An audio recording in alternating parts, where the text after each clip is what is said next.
Bună și am găsit la un nou episod. Astăzi testăm dulciul de Halloween. O să fie un episod interesant, dar hai să nu mai vorbim. Hai să trecem la treabă. Deci avem aceste jeleuri, da.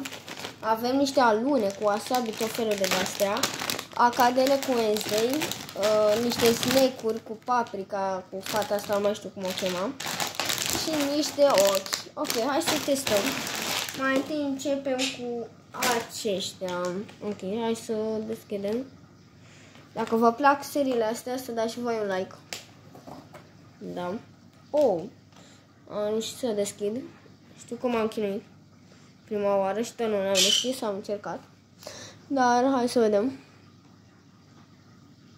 Un picior ăsta. Hai să testăm. Este foarte gumat. E bun. Hai să luăm și unul normal. Uitați, are un fel de marshmallow. E interesant. Sunt cu schele și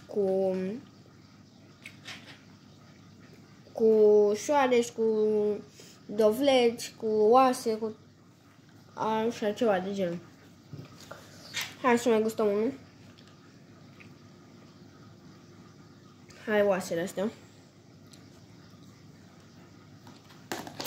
Bune, și ele nota 8. Ce să testăm? Am luat dulce. Acum hai să luăm ceva sărat. Hai astea. Ediția Wednesday. Mamă, frate. Nu vor să se deschidă. Hai că am reușit până la urmă. Mamă, zici că sunt șosete cu ciuperci. Șosete murdare de 100 de ani. Sunt ca niște pufuleți. Hai să testăm.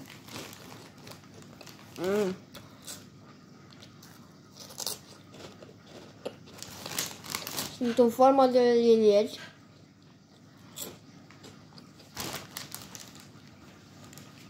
Nu prea au gust bun.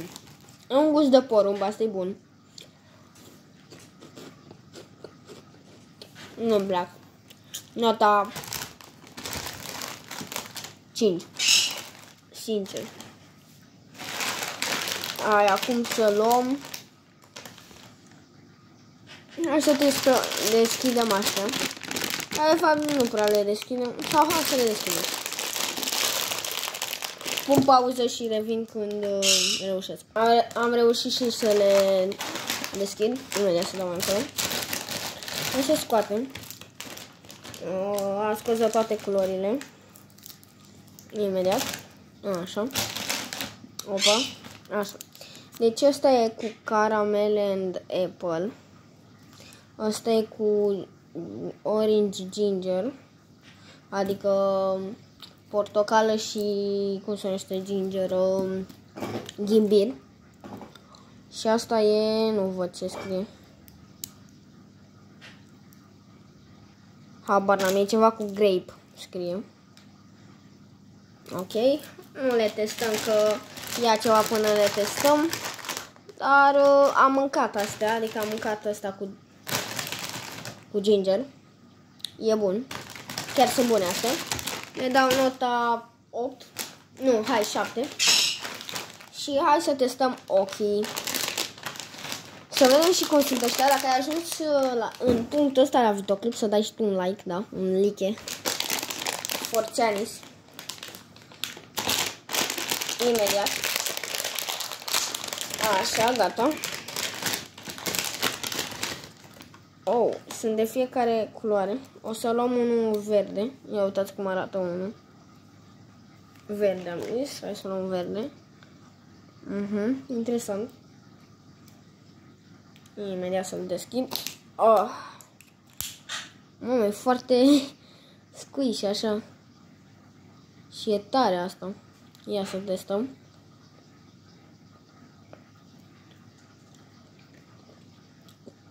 Am mușcat jumate.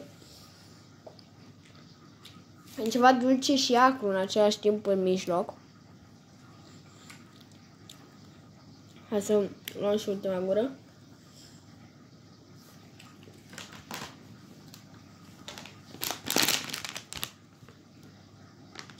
Da, și scrie Sour Splash.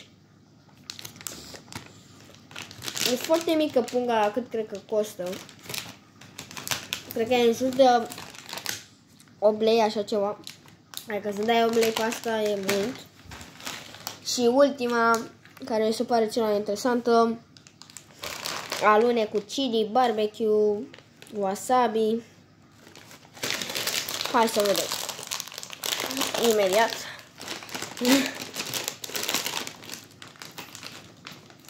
Hai că revin și la asta când le deschid. Le-am tăiat cu o farfecă, dar le-am tăiat și mai strâmb. Hai să vedem. 2 secunde. Deci probabil asta e cu wasabi. Hai să o testăm. Da, e o alună normală cu wasabi. N-are ceva diferit. Da.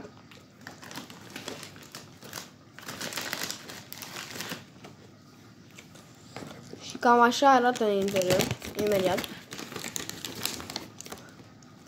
Nu știu cât de bine se vede, nu prea se vede bine. Așa, e bine. Cam așa se vede în interior. Hai să testăm și asta cu barbecue.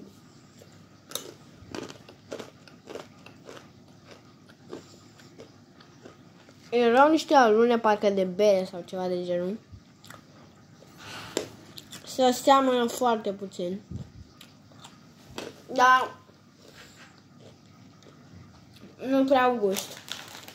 Asta le dau un 7,50. Asta era un la fel. Și cam atât. Să mai vin arăt o dată pe toate dacă reușesc. Ok. Nu prea pot, că nu prea încap un cadru. Dar asta a fost episodul. Sper că v-a plăcut. Dacă v-a plăcut să dați voi un like. Și ne vedem la Halloween-ul viitor cu așa ceva. Cu asemenea videoclipuri. Sper că v-a plăcut. Și să dați voi un like. Și eu am fost Studio Vibes și ne vedem data viitoare. Pa!